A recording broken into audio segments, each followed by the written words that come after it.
बेले बेले ना भल नगेखिया टे केमी कंसाए पखाड़ भात उड़ीज आपण मैंने भी जापर। तो सांग मैंने जय जगन्नाथ रूबी फूड क्रिएटर को आपण मानक स्वागत। तो आज भाविली पखाड़ भात कौन टे बनइबा। तो छुई आलू मु काटी नहीं फ्रेश छुई आसला।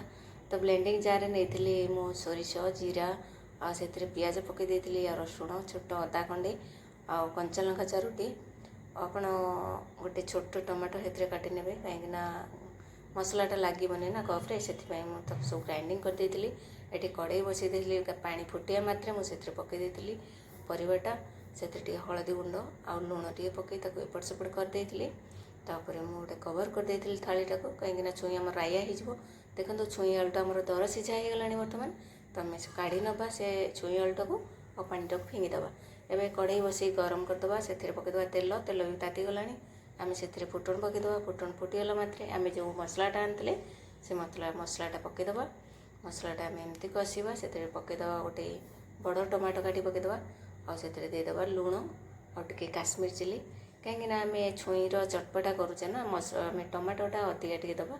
गोटे छोट टमाटो मुझे ग्राइंडिंग करी आ गए बड़ टमाटो काटी पकईली टिके पानी देकी मसलाटा को आम कषा। सोरिष मसलाटा अदा भी अच्छी जेहेतु पोड़गले पित्त लगे से आम अल्प अल्प पानी देकर कषा।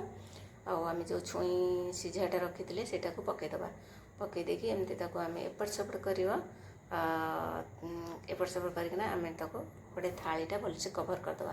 कवर करदेकी आम गैस फ्लेमटा को पूरा लो करदे।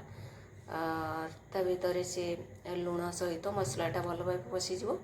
आम एमती किसी समय छाड़देवा 5-10 मिनट मझे काढ़िकिना देखा ये देखो पानी भी पूरा मरी जाइए। आम भजाटा देखो पूरा आमर पूरा नसनसिया हो जाए। आम बेसी पोड़ पोड़ करवानी ये रखा पखाड़ भात खावाई बढ़िया लगे। यहाँ मो बो ये माने छुई आलुटा करे मत बहुत बढ़िया लगे।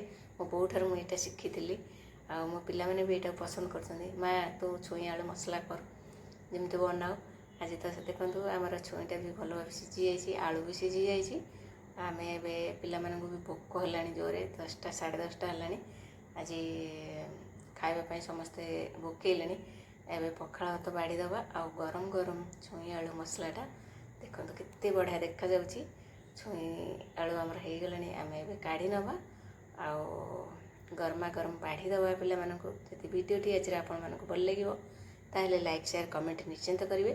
चलते आम को तो भोक है आम ए पखाड़ बाड़ी नवा ता सहित 2टी कंचा लंका लेंबू सहित पखाड़ आज तो पूरा जमी।